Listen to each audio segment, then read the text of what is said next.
Hello, everybody. Welcome to another episode of Game School Online, where we sit down with a professional and break down the techniques and game development to help you throughout your own process and learnings. So this week's guest, I want to give a special welcome out there to Loseva. I should have asked you how to say your last name. Made a common mistake there. So how are you doing? How do you say your last name? Hi, it's Loseva. Loseva. I'll try my best. Yeah. So Lisa, thank you so much for joining us in this week's episode. Do you mind? This is the part of the episode where I ask you to introduce yourself to our audience out there of who you are, where you're from, where you're heading. Okay, my name is Loseva, but everyone just call me Liz or Lisa, so feel free to do this too. I'm a professional artist. I'm making characters for video games for like about 3.5 years already, and right now I'm doing freelance. Before that, I was working for company Plarium in Ukraine. We were making Raid Shadow Legends. I think you all knew that one because the advertisements like everywhere. So and I'm from Russia, but I'm living in Ukraine right now. That's pretty much all. Yeah, I mean, that's a huge... We've been having a lot of Eastern Europe guests on the show, and I've always been very interested in that part of the world because, like most of the world, we're very ignorant, at least in terms of game development on that side. How has your experience been with game development in Russia, Ukraine, Eastern Europe? Has it been difficult? Do you feel like there's a huge community over there that has been helpful, or has it been mostly through online access? I can't say about like Russian community because I started to make video games when I was already in Ukraine. I started even learning when I was in Ukraine.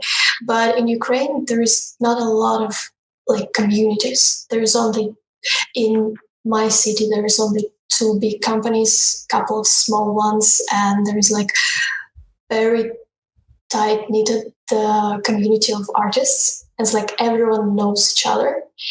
And guys are really helpful. And yeah, it was like mostly guys. I think it was maybe 3 or 4, maybe 5 girls, character artists in my city. So we pretty much know each other. Yeah, I mean, that's it makes it very hard. And I also feel like that kind of preps you up to kind of deal with the harsh, realistic reality of our industry, right? Our industry is very self-motivated for us to keep going and work at bigger studios and work with other artists. So I feel like you guys are a bit tougher to kind of deal with that type of environment, right? I feel like you guys are better prepared because I do feel like in the States that artists, at least students, are a bit more comfortable having that fallback. Yeah. So do you see that for sure from that perspective? Exactly. It's actually a lot different from Ukraine and Russia, because I always listen to all these podcasts and streams and so on when everyone in America just said, don't think about education. You don't need education if you have good portfolio. You don't need like professional courses, or you don't need university if you want to work in video game industry. But just a little remark, if you are from Eastern Europe, if you are from Europe at all, and if you want to work in US, you need the education. Mm-hmm. You can't like walk around it because you can't have visa without an education. Mm-hmm. And since mostly everyone's self-taught in Eastern Europe, because we don't have such thing as video game industry education or something. So we're in an interesting position. Yeah. It's like we can freelance for sure, but to get real job like in US and Canada, I think it's really hard for us. Mm-hmm. And just to kind of touch on this a bit before we go into demo, I'm sure you have friends, connections that have made the jump. All right. I don't know what the perspective is over there. I mean, are United States game companies kind of like the goal, or anywhere in the UK or anywhere in Europe is another point of everyone of destination for developers over there? I mean, is there a closer destination than the United States that you guys would like to settle? I don't know. I'm sorry. I can't say for everyone, because for me, the United States was the goal. Only because I started, I'm doing what I'm doing right now because some, like 3 years ago, or like 4 years ago, I saw like Last of Us. Mm-hmm.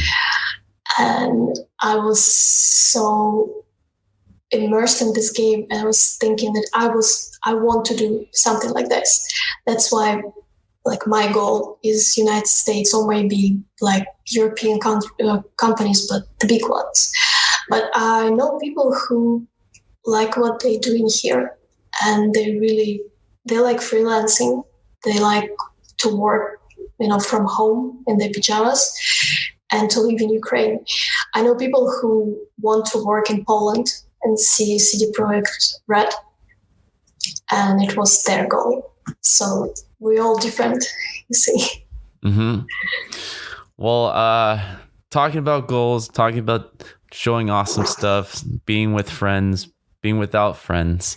I think it's a perfect segue to kind of go into today's main meat of the subject, which is showing off your amazing work. A lot of viewers out there who are very interested in, okay, what does Lisa have to show to us? All right. If you don't mind to kind of just start with the screen share, I can buy us some time as you get that set up. And you can probably talk about what you are looking to show us today. So you are a character artist by trade. Yeah. Has it always been your passion to do specifically character art and not like environment art, prop art, or any other type of art? Okay, it was actually, I started to learn Maya and really wanted to be an animator. It was my goal. I wanted to make like animation movies or something. But after some time, after I seen some like really big games, I get back to video games, and I start to like gaming again very heavily, and I start to like be interested more and more in video game art. And to be honest, I always thought that environment artists are like more interesting profession than character art, because for me they were the ones who making the worlds, the places where all the games are set. But as for me, it's just my thing. I'm better with characters. I'm better with people. I'm better with faces and so on. So it was like a natural choice for me to start character art. And you can see on the screen, it's basically all my career in one shot, because I started with this really painterly hand-painted textures characters, and I went through really stylized stages, and this is my like professional work in Playroom, and this is my last one.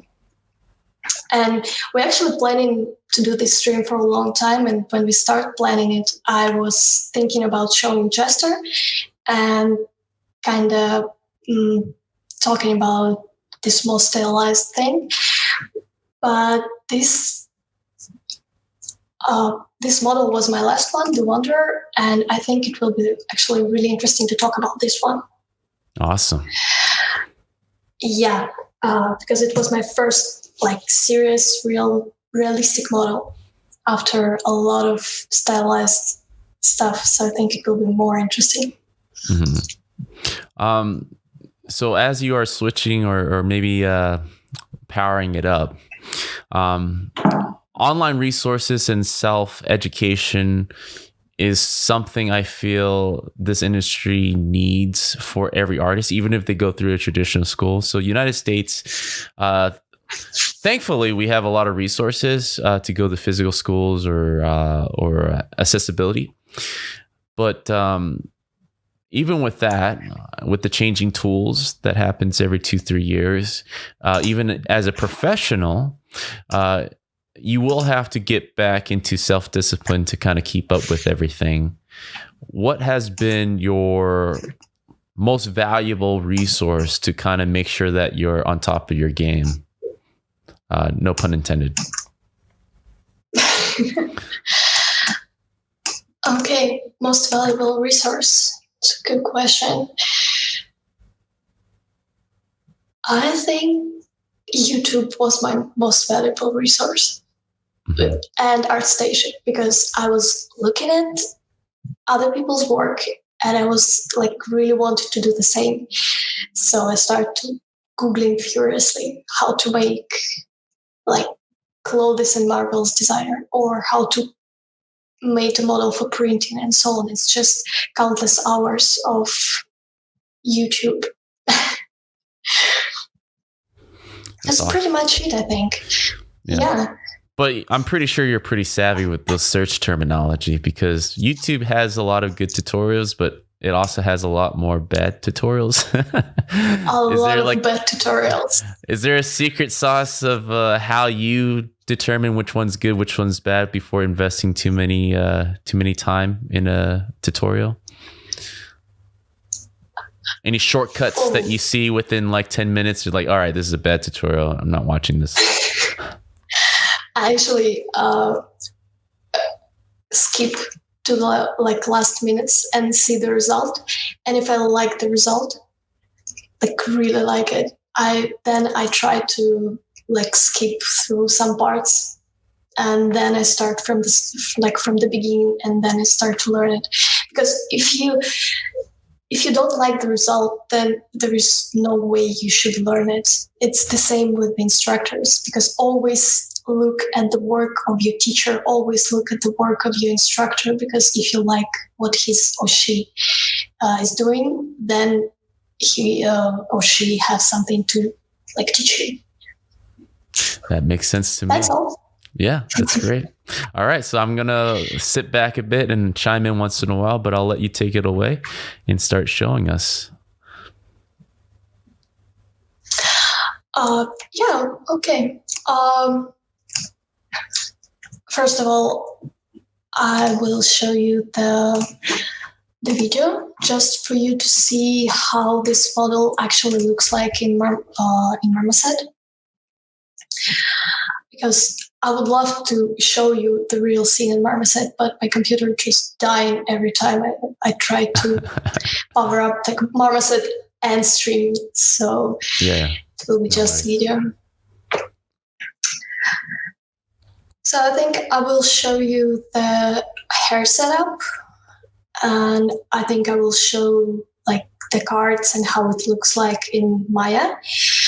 Then we'll see about the backpack, like the process of making, and maybe overview, and if someone has and clothes from Marmoset to ZBrush, and then if someone has any questions there, I think you just go through them. Yeah, I definitely have a lot of questions for sure. Well, you can start to ask them because we have like one more minute. Yeah. Well, the hair thing is something I've heard many character artists still are disappointed that there hasn't been like a huge jump in technology to deal with hair. It's still a lot of alpha cards and just sitting there and straightening out those planar cards. Have you, unless... Yeah, I mean, have you heard anything on the horizon or things that you've done to kind of make that process a little simpler and fun for yourself? Oh, No, not in the horizon. I think not in near future, nothing. Because if it will be some kind of surprise software, I'm really eager to see it.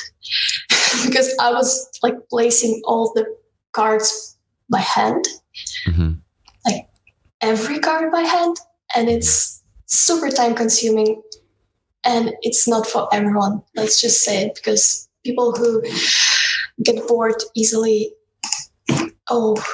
it's a kryptonite for them, I think. Also, this project was part of the mentorship program with Frank Zank. He was kind of my mentor. He was talking to me about all this like realistic stuff, and I was asking him like right away, will it be like easier to do hair? Will you teach me something about the hair? And he just said no, no secrets. It's just hours and hours and hours of hand placing cards, and that's all. Yep. So yeah, no secrets, no secret sauce, unfortunately. Okay, first the cards. So the model looks like this in Maya. Let me show you the whole model.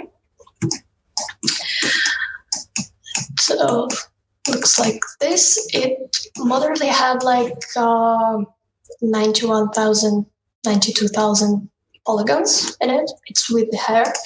And it's relatively, as I heard, it's relatively like mid poly for AAA games nowadays. Mm-hmm. Because sometimes, like Horizon Zero Dawn, I think they have like 100,000 polygons only for the hair. Yeah. And then the same amount for the model itself.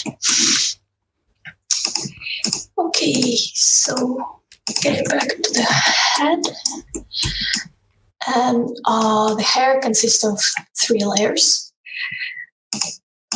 Okay, the first layer is basically just really dirty placed cards, really big, and they don't have texture right now, but it's the same texture as the second layer I'll show you later.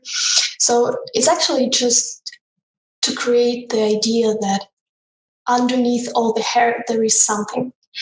So it shouldn't be like super fancy, it's just for the like base layer.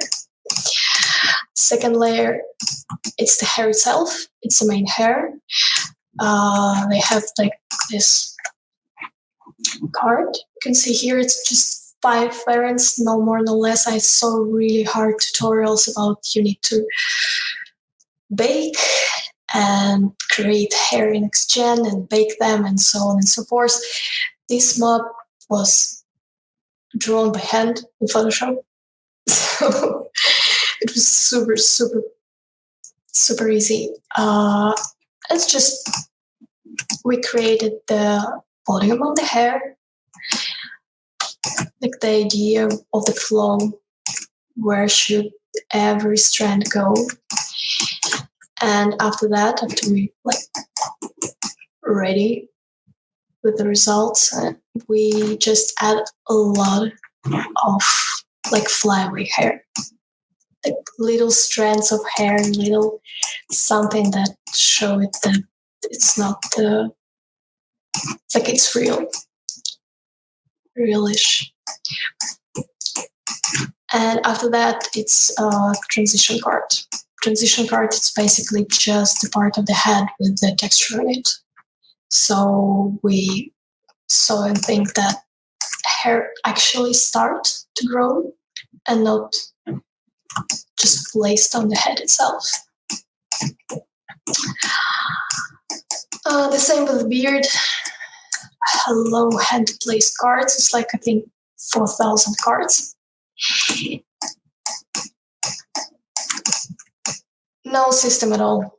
Just look at the reference and place them by hand. So this is the setup.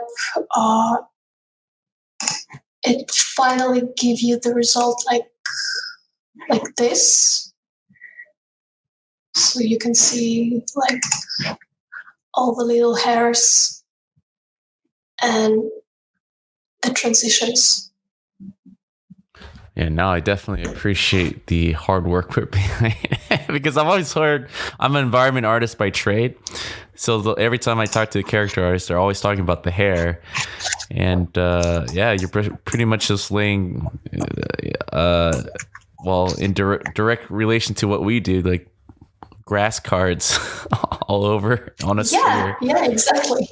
Yeah, and those are like foliage is like one of the pain points for environment artists now. So you guys are just doing foliage on a head, essentially. Yeah.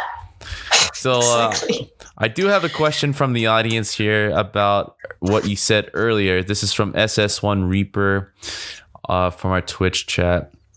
So he or she is mentioning, so you were referencing about aiming for a big studio, but needing a education to definitely get into that big studio because it's so competitive.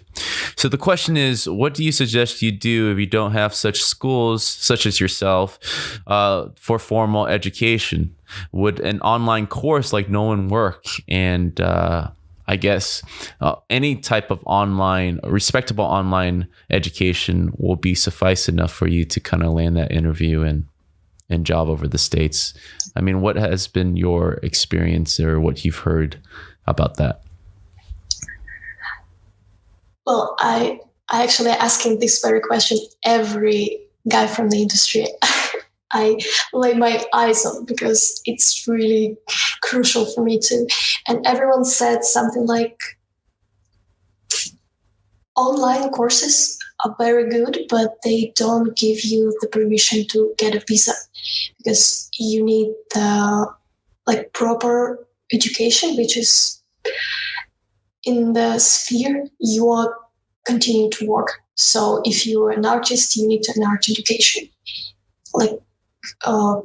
Noman is not online Noman courses is not counting, only on site the program Noman, and it's the same for other schools. But if you have all the courses and your work is really good and you're working on different projects and you know maybe some people, you talk to them and they know you and you give some interviews and maybe some ArtStation challenges and so on, you can get all-one visa.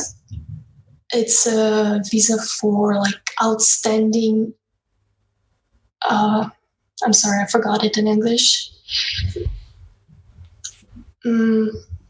Okay, so you should be really, really good to get this visa, but you don't need an education, formal education to get it. You don't need the years of work to get it, and you just need to get this job and have a really good portfolio and have a lot of articles or challenges and something like this. Mm-hmm. So I think it will be the road I will take eventually when I will be this good someday. Well, I definitely want to sign off on that. I think being good at your specific discipline will definitely trump or at least help with any other fallacies, right? Just any other weaknesses. At least in the States, right? In the States, any of the jobs that we apply for doesn't really require a degree, right? I happen to have a bachelor's degree, but I've never really been questioned about anybody asking to see the diploma. So the H1 visa thing, is it enough for a company like Naughty Dog? Let's say, hey, Lisa, love your work, come work at Naughty Dog. Would that be enough to get sponsored for a visa, or would they have to, is it a government thing where they require some formal education? Yes. Okay. It's a purely government thing, because for companies, they don't need your education at all, but the government, they need you to prove them that you are the best choice. No one in the United States can be on your place. That's why you need an education. It's some kind of really old policy, because nowadays we have a lot of jobs that don't need formal education, but we have what we have. But it's still only US thing, I think so, because in Europe, in some cases, you can get visa without like formal education. Is Canadian government as strict? Because there's a lot of notable game development studios there. Do they require the same type of rigidness right there? I'm not gonna lie. I have no idea about Canadian government because I've never actually learned about it. But I have friends who actually live to Canada, and they let's just say not all of them has formal education. I see. So I think there is some kind of a way. And that's another reason why I think foreigners are beating us in the United States. There's so many like walls that you guys have to climb just to be here and work at the same jobs that we do, that I think by default you guys are better because of that hardship. I'll ask one more question from the audience before I let you go on. This is from R Praveen 760. He's asking if is character art a viable goal for someone with no 2D background? So if someone got just hard surface work, would be realistic for them to try to learn character art in like 2 to 3 years? How would you suggest practicing sculpting for someone who can't draw, like daily exercises, etc.? I think we just assume that you guys are really good at drawing and at least knowing anatomy, right? I mean, that's very... Well, I can't draw at all. Like, at all. I tried to draw, I think, when I was 16, and then until I was 18, and then I understood that it's like useless completely. I think we had the similar so background. Yeah. I'm like the worst drawer out of everybody. Yeah. Exactly. I have a really, really good friend. She's an artist, and I often ask her, just teach me how to draw. You're so good at it. Please, just teach me. But it's so hard. It's almost as hard as 3D art. It's just different.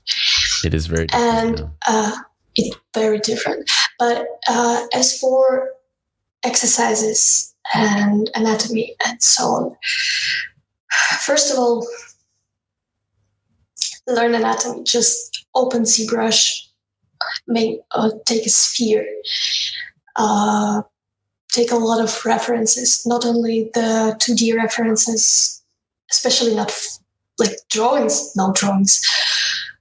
Photos is kind of okay, but the best thing you can do actually to find 3D scans. If you find 3D scans, it shows a lot of information which is completely lost on photographs, because our skin has this like semi-translucent kind of way of showing, and we lost a lot of details on our face. And even the smoothest faces have actually a lot of stuff in them, like a lot of bumps and stuff. And everything is a lot more apparent. I just don't know how to say it. I'm sorry, my English is just not perfect. Let's just say that. It's just much more visible. And another stuff, find yourself like ahead with the planes and learn planes of the head, like which angle the cheeks, which angle the brows, and so on. When you start to understand how it actually structurally look like, to make it structurally, you start to understand it better, and then it's just practice and practice and practice. I'm still learning a lot every day. And I think everyone still learning like anatomy every day. Every character artist, even the best of the best, they still say that they learn anatomy every day. So yeah, definitely. I will sign off on that too. because I'm exactly the same way Mhm. when it comes to drawing skills and the lack of that. I don't have any drawing skills whatsoever. Like I feel like it's just 2D drawing to me is like there's a sense of trickery, right? That you have to wrap your head around. And I feel like when I talk to 3D artists who can't draw, they just are able to visualize things in 3D a lot better. And if they do tend to learn to draw later, it's because they learned it through 3-dimensional teachings that they were able to kind of like learn a foreign language, understand 2D better, and get better at that. And there are unicorns out there. I feel like 2D, 3D artists that are good at both are unicorn and amazing. And they do have like a sense of like awesomeness, an aura around them for sure. But they are very rare. Like have yet to meet like a person that does both really well. And I completely, it's actually a lot more common. I think there's a misconception among students that they feel, especially character artists who are really good, such as yourself, that they just assume that you're good at super everything that is possible, right? But it's a whole different discipline. That's not true. Yeah. Requires a lot of time to do just 2D, sitting there with a sketch pad all day. But you're just spending that time with 3D program, with ZBrush or something. Yeah, don't get me wrong. I'm sorry. It's just 2D, like basic 2D stuff, skills. They're really helpful in learning 3D, but you don't need them. It's not the requirements, but they help you. Really, really help you. Because I have friends who have like actual former art education in, with post-Soviet countries. Actual art education is very strict because you're drawing all day and it's really strong academic base. They have all this like constructional drawings and so on. And after that, they start doing 3D and it's easier for them because they already know how head works, how it's like constructed and so on. But you don't need it. You can teach yourself any way you want. Just see the result. Mm-hmm. Definitely.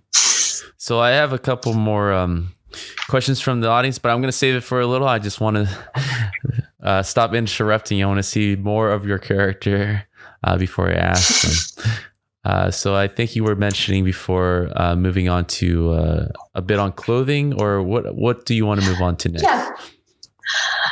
Yeah, let's do...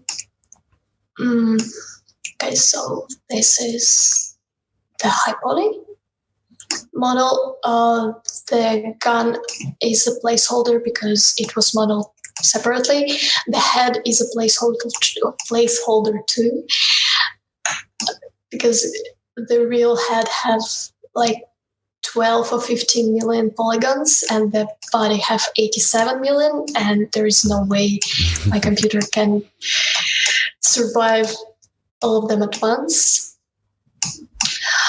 So let's just talk about details. For example, this backpack, real quick.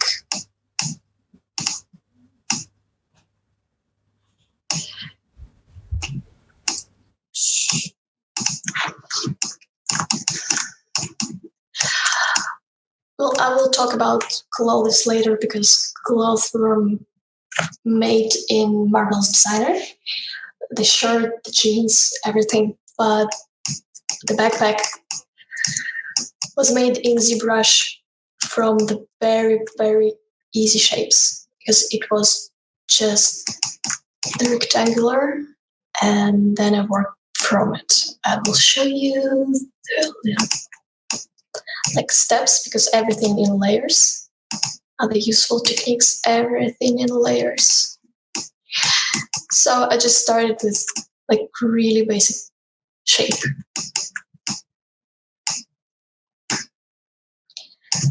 And then you look at other stuff you have there because you like obviously have pockets and you have these straps, and they all work with the surface and you start to look where it should. See, every part where it's connected, it somehow created some kind of faults.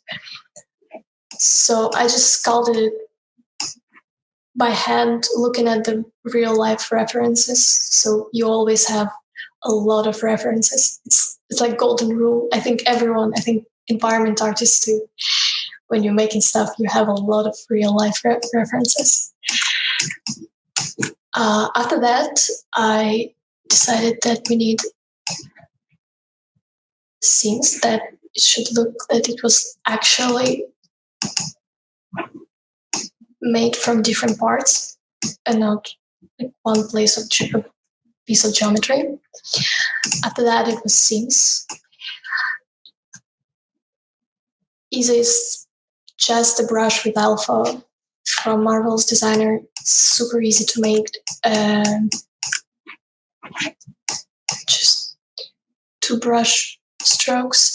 And after that, it's surface wrinkles. I made surface wrinkles by using alpha. You took any alpha map with any picture of crumpled paper or wrinkled clothes, just any black and white picture. You can even do it yourself. And then you put it in Photoshop, crank the contrast, and after that you took like the brush, standard brush, drag rectangular, and in alpha you just import. Give me a second, just find one of them. One of the common things I see a lot of students do and try to do is like some artists does it too. There's some professional artists do where they do wrinkles like one stroke at a time, which have always been so insane to me. It seems I made like those very too. time consuming. Yeah, but it feels like you have like at least a mixture of them, right? Yeah. So the big ones are always by hand, because they should be placed strategically, as we sometimes said, because every wrinkle has some kind of rhythm to it. You see, there are 2 wrinkles and one of them smaller, one of them bigger. We can do them like the same shape, the same size, and the same direction and so on. It will look really bad. So you should see the rhythm inside the wrinkles. And after that, when all the big wrinkles are placed, I just take something like this. So I show it just a lot of crumpled paper. And layers.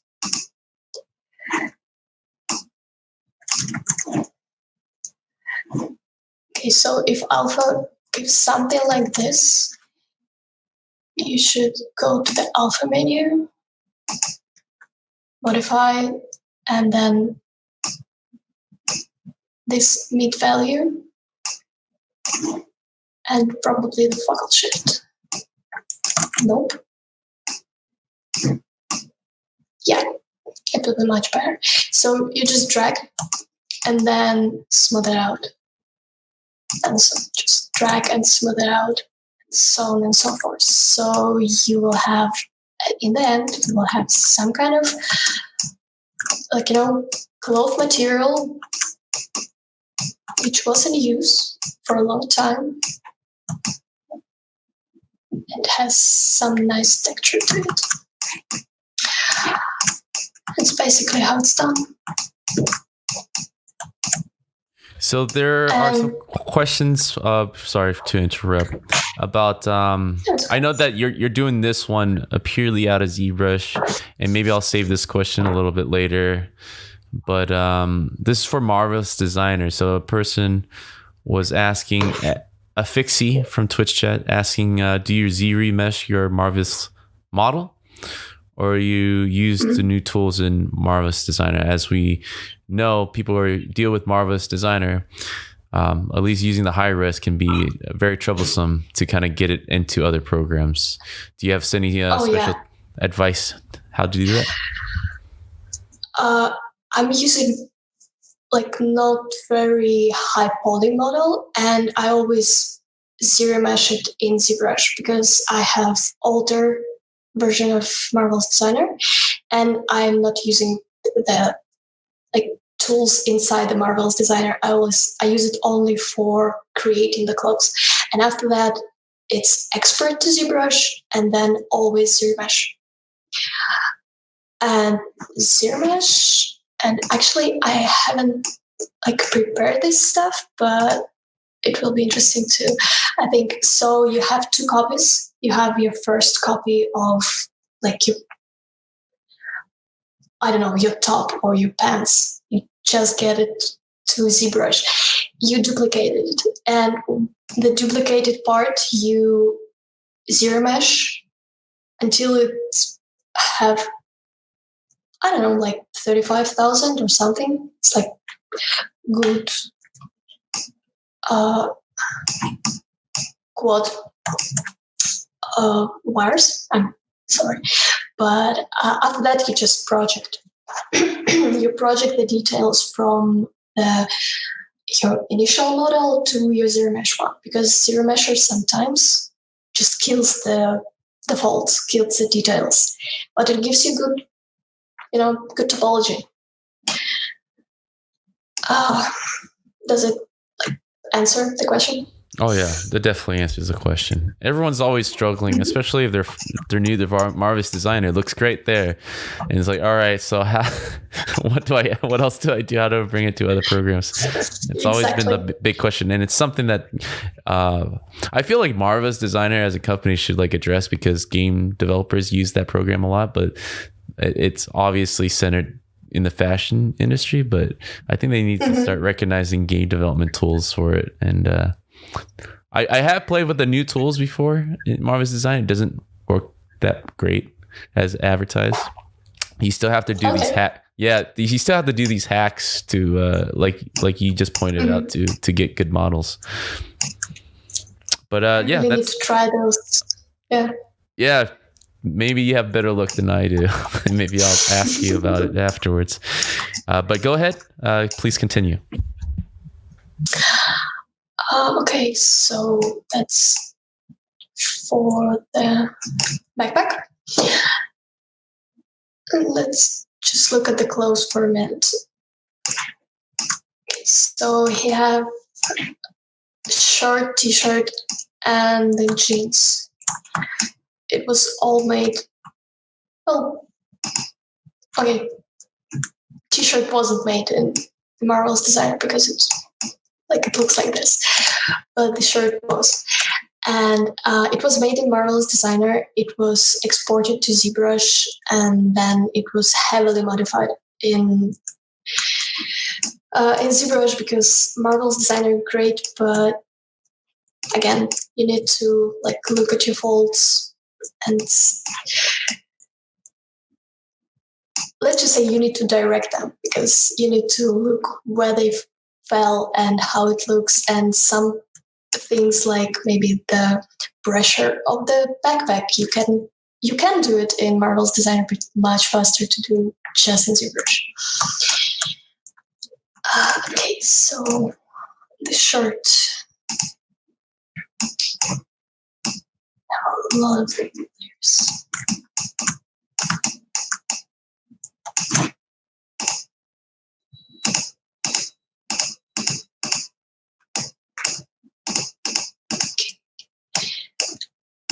So I start with a mesh like this. This is straight from Marvelous Designer. Well, not straight. Yeah, I should talk about this. You see, it's double-sided, and it has some kind of thickness to it. I know that Marvelous Designer can export with a thickness, but it's never worked for me for some reason. That's why that's what I do. Sorry. So this is for my other model, but it's like, I think it's a good example because it had this like really interesting folds here. Be interesting to look at. So this is for my jester. It's her cloak. And when I export from Marvelous Designer, it looks mostly like this. It's already zero meshed. So we have more or less even topology. It's okay for kind of work I've done for Jester because it was for printing, not for game design, like for game art. After that, we need to give it thickness. We go to geometry, panel loops. Here, bond loop, polish to 0, bevel to 0, elevation always like 100, but it will be better for this one to have one minus 100, so it was like extruded inwards. So then we press the button. We have good thickness and it's different polygroups. Everything's different polygroups. It's very convenient, and I just show you why. Okay, so obviously we have these artifacts over here. Here is no good either. Start smoothing it out. Places. See parts here, here, and here. And here, why it's a good thing that it is in different polygroups, because we can do mask by polygroups.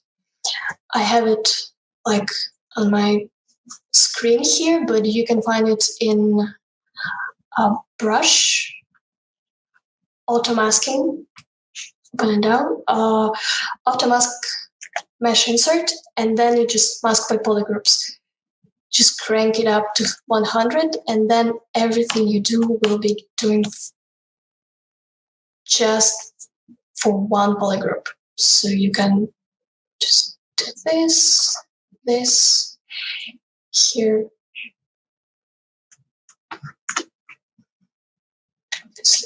here, and over here.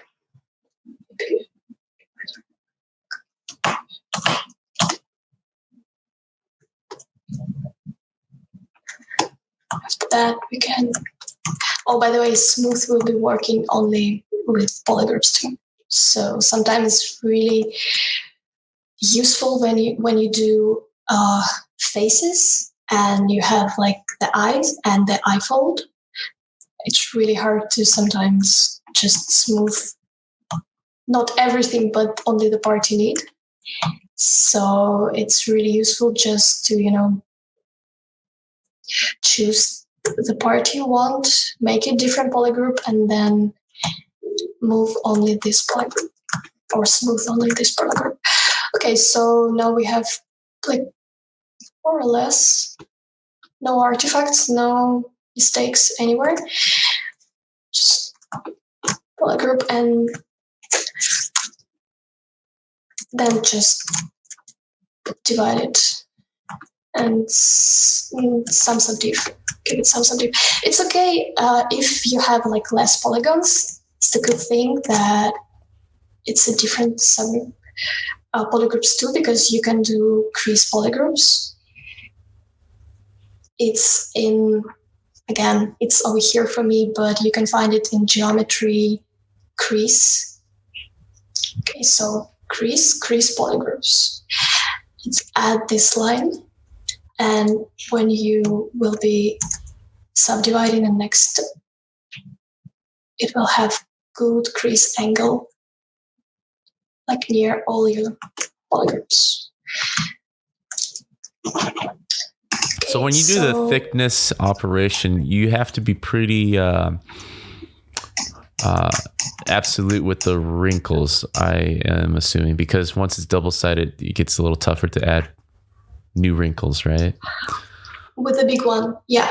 with the big one, you should be absolutely sure you want like this thing. But with the smaller one, it's much easier to do it when you have thickness. Mm-hmm. Okay, so just like that, it was exactly the same with this mesh. It's just not as interesting falls here as a hood. That's why I decided to use another one. Here I started to, So I do have a question with, so you guys obviously characters move, they animate. So the initial wrinkles, or at least for posing or portfolio work, there's one way of doing it. But then having a character ready for games, how do you guys deal with wrinkles in different positioning? Or is it more like just generalizing the wrinkles so that it always makes sense for the character moving around? Yeah, the second one. You try to do interesting wrinkles, but then you try to do that it won't be like strange in any position. So I guess nothing like this could work actually. Only if like the character always will have this stuff. He's always his torso is always turned. Always works. Mm-hmm. Yeah. So this stuff always works for like any position. This wrinkles is good for any position. It's always like it's better to see on pants, on jeans, and so on, because you should have interesting wrinkles in there. But then again, if character walks, it shouldn't be like strange. Mm-hmm. The first strange like wrinkles. But, right. Go ahead. Sorry. Go ahead. No, it's okay. I know that in AAA games these days they use like wrinkle apps and some kind of, so when character is moving, they sometimes have like different folds when it's moved. But I worked in mobile games. We don't have anything like this.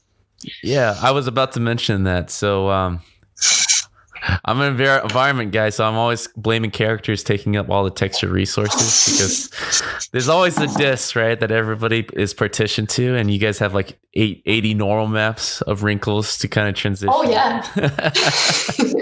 But like the first time I saw this tech, right, because essentially it's just normal maps kind of blending into each other to create these wrinkles or muscle changes. I saw it the first time in the Red Dead 1 with the horses. Right, you saw like the kind of the horse anatomy muscles kind of moving as you're riding it, and I was like blown away because I never saw that before. Because usually before it's just like, these are your wrinkles, that's it for the whole game, right?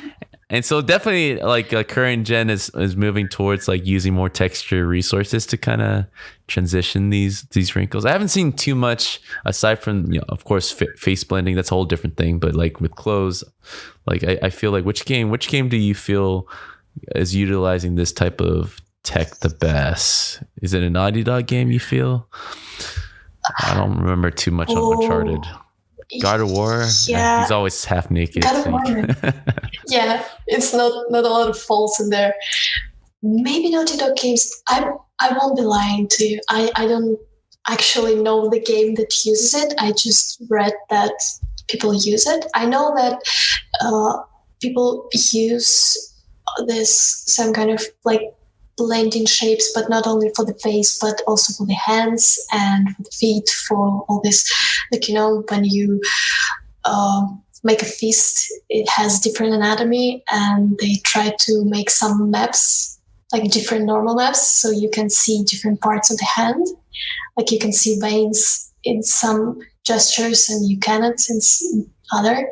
I knew for sure it was even in Uncharted 4, for sure, because they show it, I think, on Norman presentation, but maybe it's somewhere else. It's in free access on YouTube.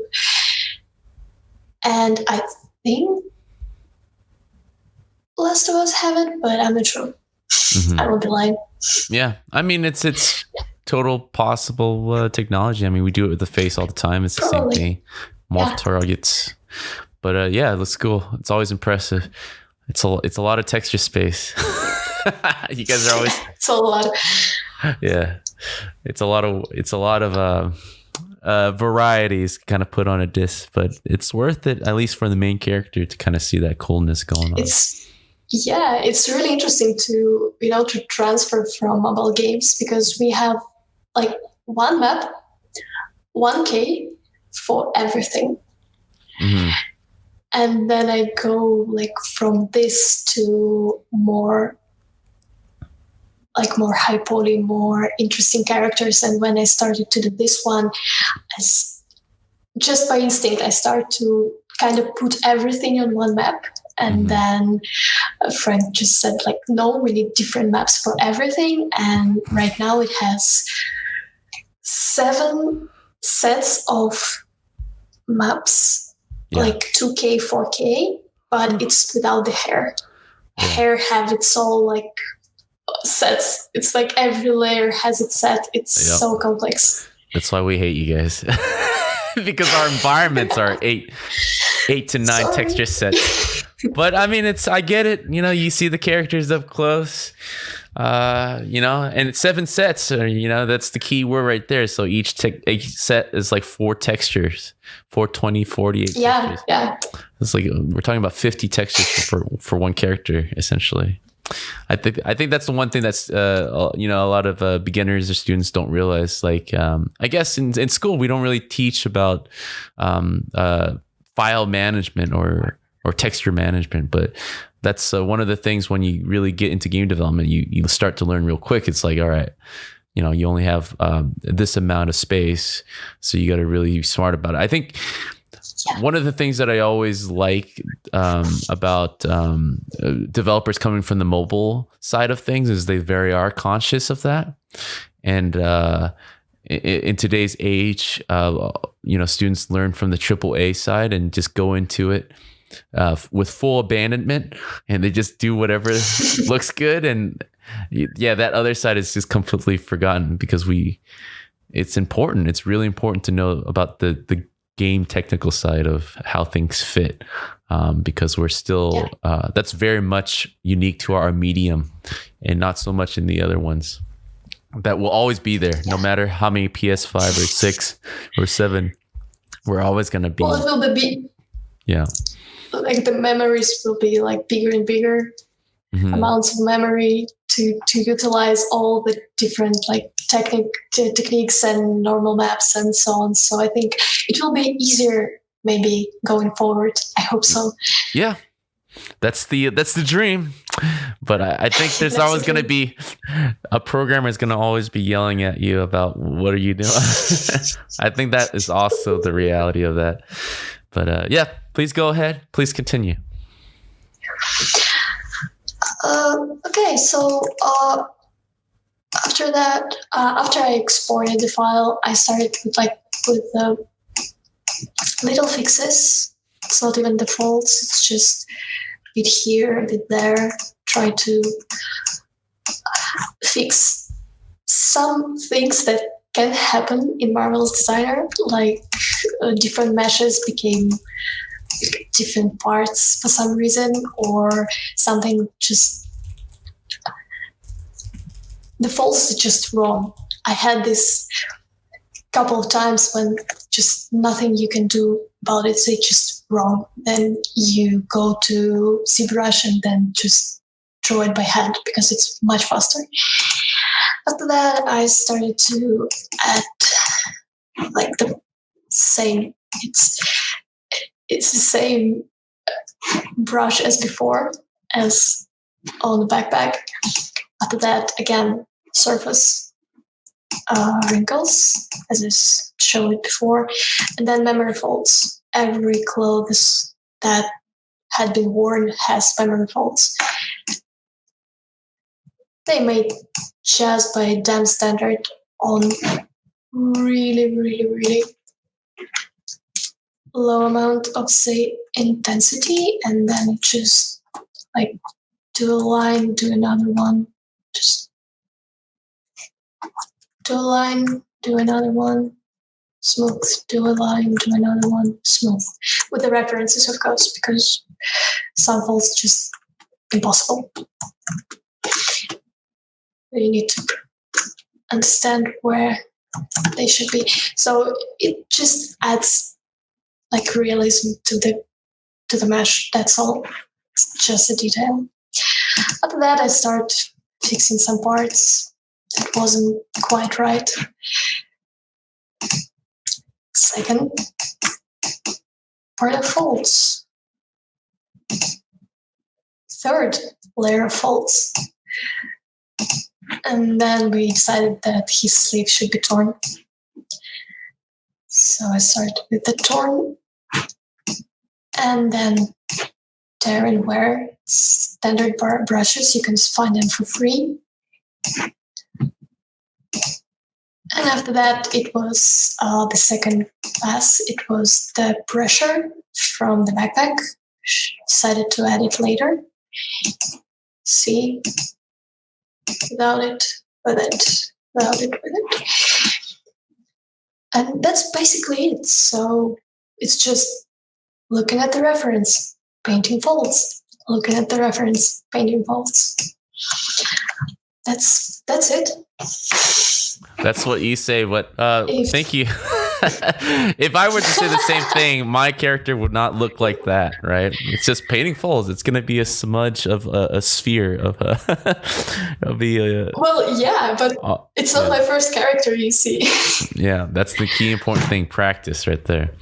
But practice, and practice. Yes. So this is the perfect opportunity, and I want to thank you.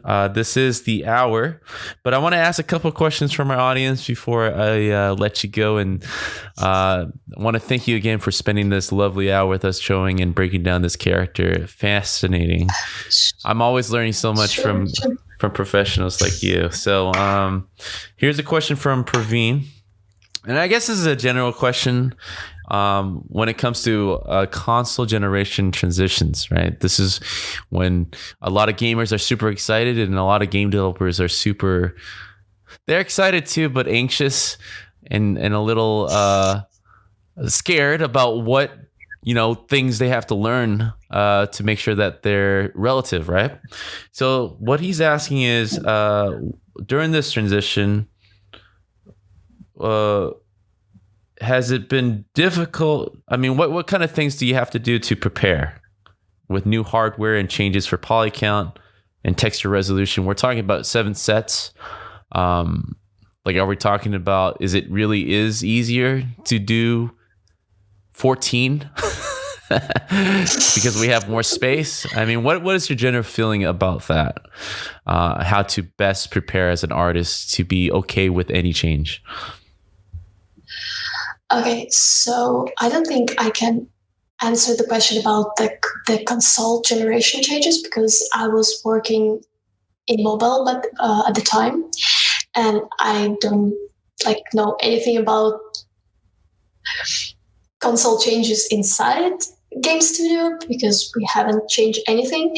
But in general, how to be prepared to any kind of changes is just to always learn, to always research new software, always try new things, always look at what other people are doing. Because, for example, Substance Painter wasn't industry standard, I think 2 years ago. Yeah. At least 2 or 3 years ago, it wasn't like the standard, and now everyone using it.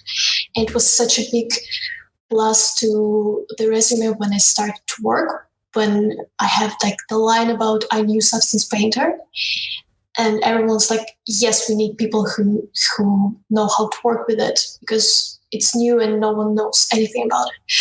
So always try to research new software, always read about new technologies, because it's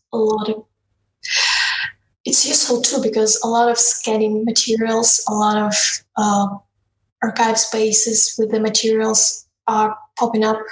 And Blender, I saw a lot of chips of Blender doing some magical things. I haven't tried it myself, but I think I maybe looked into it just because it's really curious for me.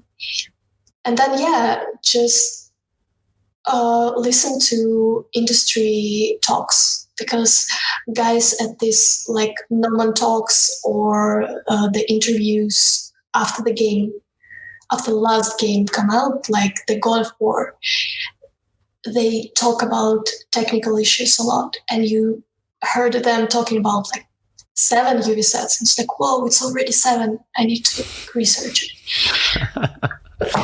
An eyeball for each set. I've seen that. I've seen eyeballs using as one set before. I was like, bad. I was so bad. Because I'm squeezing like a whole environment onto like a 2048, right? And this guy's using it for eyeballs. I was like, oh my God, you guys are so spoiled. But again, not understandable. You guys are the star of each game, so I get it. I will leave with this last question. This is from John H. from our Discord channel. We were mentioning about YouTube being one of your primary source for self-education, and you having the ability to kind of sift through the bad and good. Is there a shout out to these specific channels that you like to visit regularly for good tutorials or good things about the industry? Oof. Oh, it's a hard question right now, because I don't have channels I want to like look through regularly. It's always I just Google something that I need and use the tutorial I have for it. So I don't have like favorite channels or like favorite videos on something like this. I quite regularly watching like tutorial videos for like official tutorial videos like for Substance, for Marvel's Designer, because there's a lot of interesting information in there, but it's like overly often overlooked by people, and it's like basic but very necessary information. And a lot of streams. I think ZBrush channel has like they streaming always on Twitch, and they have bad streams and good streams too. But you have just to see them, just to understand what you like and don't like, mm-hmm. what kind of art you like, what kind of personality you like. It's important too. Yeah, that's all. I'm sorry, I can like give you the names, but maybe if it's from Discord channel, I can like look through my channels and maybe give links to the Discord chat, because I'm in it. I'm in your Discord group, so I can just post it there. Oh yeah, that'll be a great way to segue for anybody that want to continue the conversation with Lisa. If not already, I'll invite you to the GSL server, and maybe you can drop some links in there. And I definitely agree with you, because as an environmental artist, I look at the Unreal channel. I think the Unreal and ZBrush share something very in common. They are so prolific with like always live streaming and always tutorial. I don't know how they do it, because it seems like around the clock, like they have someone like teaching something, and it could be difficult, like you said, to know which one's bad or which one's good, because you're sitting like I mentioned before, like 30 minutes in, is like, this is a bad live stream. This guy's so bored, and it's hard to scrub through those, right? Yeah, it's like, I can't see the end result. Is this anything worth it? You just got to trust that person sometimes. But like I do agree with you. Those live stream given by ZBrush and Unreal, those are the top two that I feel have been very prolific lately, just constantly giving great content. I wish they have streamers from all over the world. Exactly. And it's I wish they had a better shortcut of telling us what to expect, but I guess with live streaming, you just got to take that risk and just watch it and like just hope that it's good. So I will do that. I definitely open invitation, would love to kind of invite you back at some point to go through the texturing, the presentation and all that other half. But until then, I want to thank you for your time, for the hour that you did spend with us. And for anybody that is interested, Lisa will cautiously jump into our Discord server, right? And maybe jump right out as soon as you guys embark her. So just be kind to her. And thank you again. It's been such a pleasure. And it was great Thank you for having me.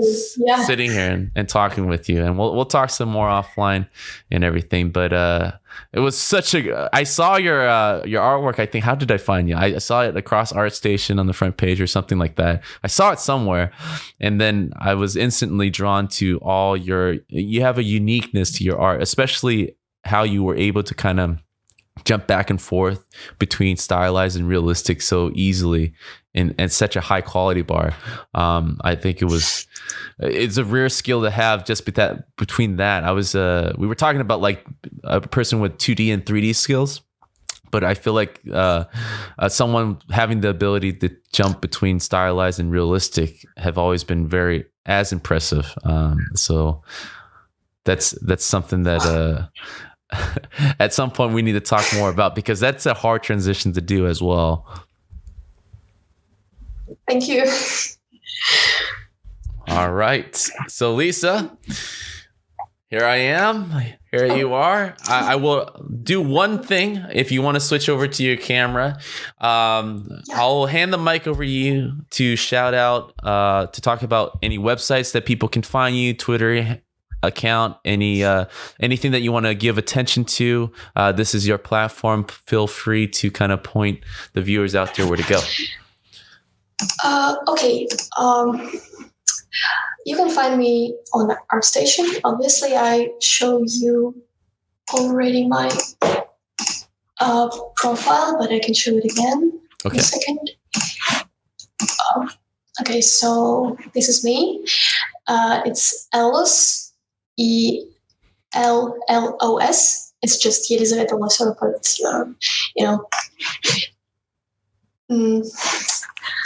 We will provide it in the show link just in case, so no one gets lost. But here it is, yeah. Okay, you can also find me on Twitter. I'm always there. It's at please stop it. It's just one word. And it's the same for Instagram. Please stop it. It's just actually the same everywhere. Perfect. That's called branding, people. Yeah. All right. Awesome. That's all. Yeah. That's perfect. Well, I want to thank you, everybody, for joining us for this week's show. And Lisa, of course, have been amazing at showing off her work. She said this was her first time. I don't believe it. It was very professionally done. You were not boring. Thank God I stayed for this live stream. So it was really worth it. So as always, you guys, thank you for joining us live on Twitch.